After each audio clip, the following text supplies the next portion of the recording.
While you were sleeping, a very consequential trade. The Celtics are sending Jrue Holiday to Portland for Anfernee Simons and 2 second-round draft picks. Simons joins Boston on an expiring contract, while the 35-year-old Holiday is owed $72 million across the next 2 seasons. Let's start with the man behind all the NBA money, and that's our Bobby Marks.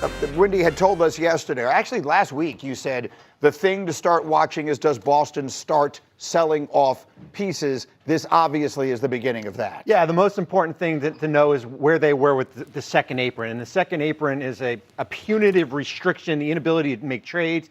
They were roughly $22 million over the second apron. Chip away, chip away, chip away. This gets them to $18 million in the Jrue Holiday trade. You get back an expiring contract in Anfernee Simons. You shed the $72 million owed to Holiday in years 3 and 4.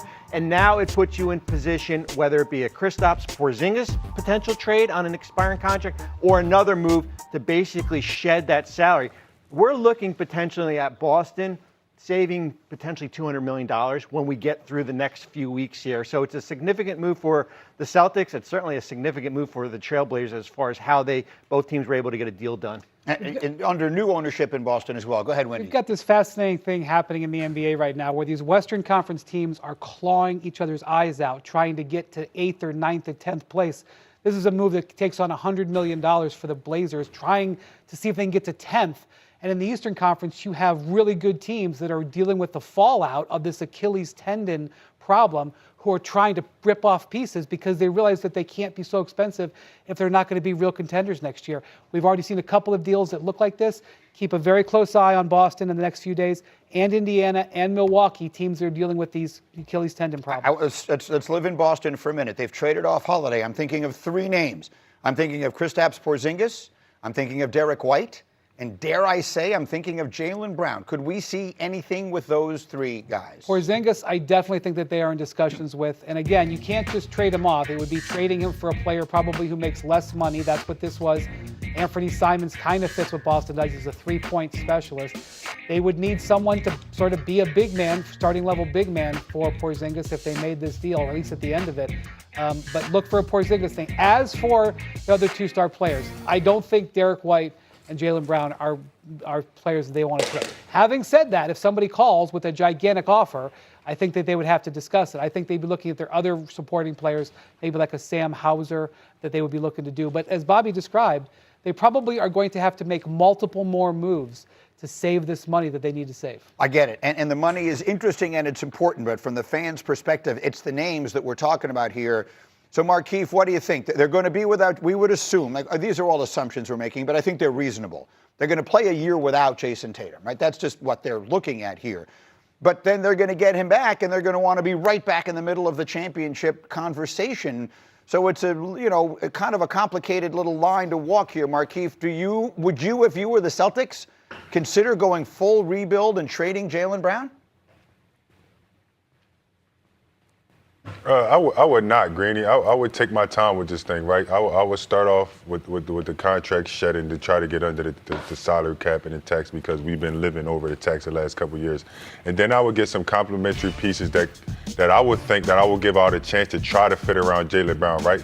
Because this year for Jaylen Brown will be the coming out year, the year that shows that he's a true number 1 option in this league, right? If you ask me, he might just, being running for most improved, he might just be running for MVP with the range he will have and being able to lead a team for the first time in his career, right? But no, I wouldn't shed the team. I would get a couple pieces, put around him.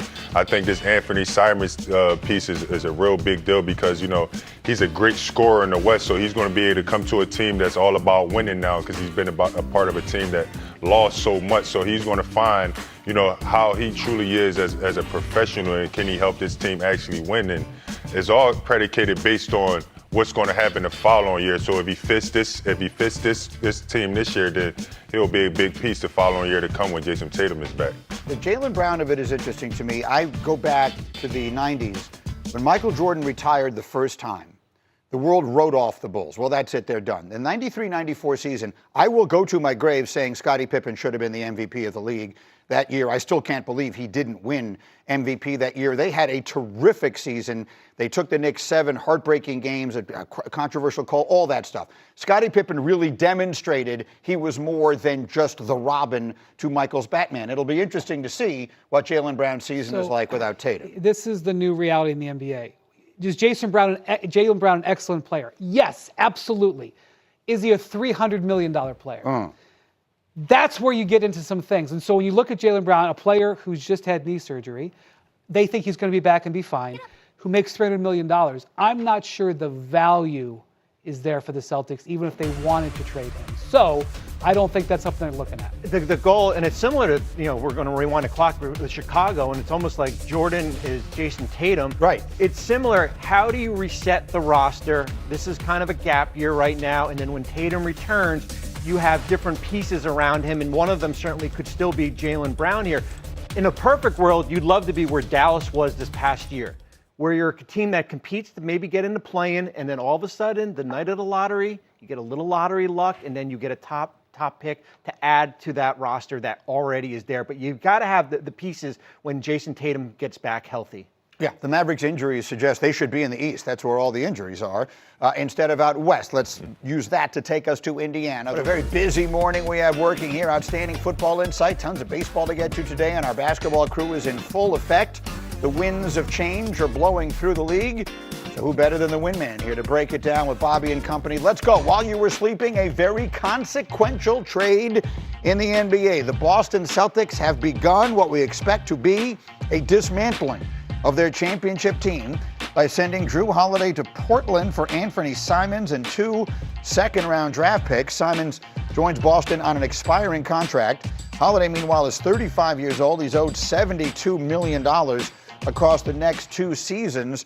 So let's start with what this means. How should one interpret the trade of Jrue Holiday to Portland? Well, Anfernee Simons is 9 years younger, and he is an offensive three-point specialist. I do think that there will be some things that both Celtics fans will like about him. But let's be clear, the impetus for this trade was to save money, which Bobby can articulate the exact reasons, and this is just the beginning.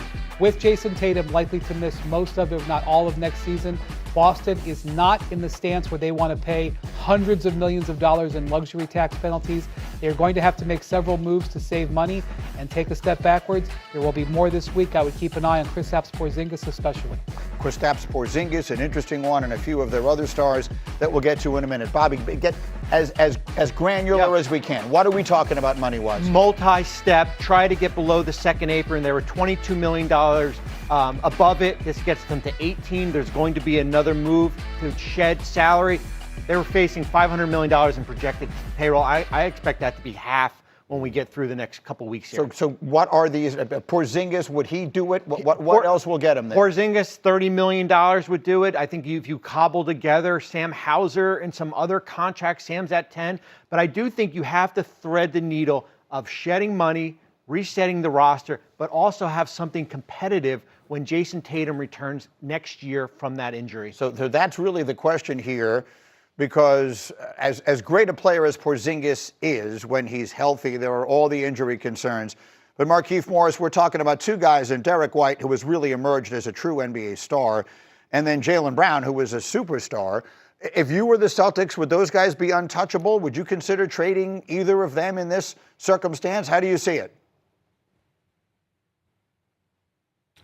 I would make those guys untouchable, right? Because it's just a 1-year balance in between what you want to do for the next year when Jason Tatum comes back. So if I have at least those 2 guys, I can build around them. Bringing in Anfernee Simons, like Wendy said, that a 3-point shooter that you get a great look at for 1 year to see if he would fit with the JT and the JB. So yeah, I would keep Derek around because he's a great defensive player. He's the type of guy that's low maintenance that you don't really, can fit with any type of team. You need those type of guys on your team. So.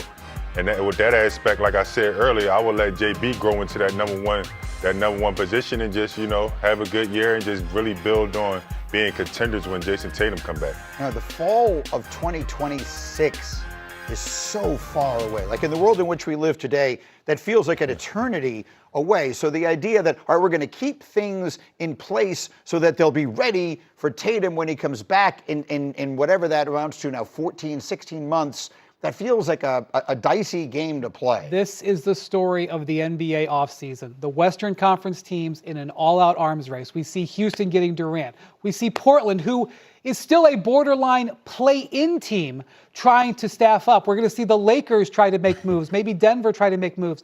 And in the Eastern Conference, you have these contenders like Boston, potentially Indiana, potentially Milwaukee, reevaluating their situation because their star players are facing missing next season with Achilles tendon tear. You know, I mean, again, I bring this analogy up one more time. In 1993, in the summer of 93, Michael Jordan retired for the first time. And those of us covering that team thought, well, there go the Bulls' chances. And the next thing I know, Scottie Pippen had one of the great seasons in the league. I still don't believe he wasn't MVP that year he should have been. They took the Knicks 7 very tough games in the playoffs and had a very questionable call go against them. Otherwise, they may have been in the finals against the Rockets. So you never really know what winds up happening. No, we don't. And I think we're going to see resets potentially in Indiana and certainly in Boston, and then who's going to be left standing as far as who's going to be that Eastern Conference. I do think it is extremely interesting that the Western Conference teams are looking at the East and saying, okay, who can I pick off on these rosters to come join us? Portland is an extremely aggressive move. Team that won 36 games and now go out and trade for a 35-year-old player, a terrific player in Jrue Holiday, who has a ton of money left, $72 million after the next season. Portland should petition the league to move to the East, and they might have a real chance. Our next step.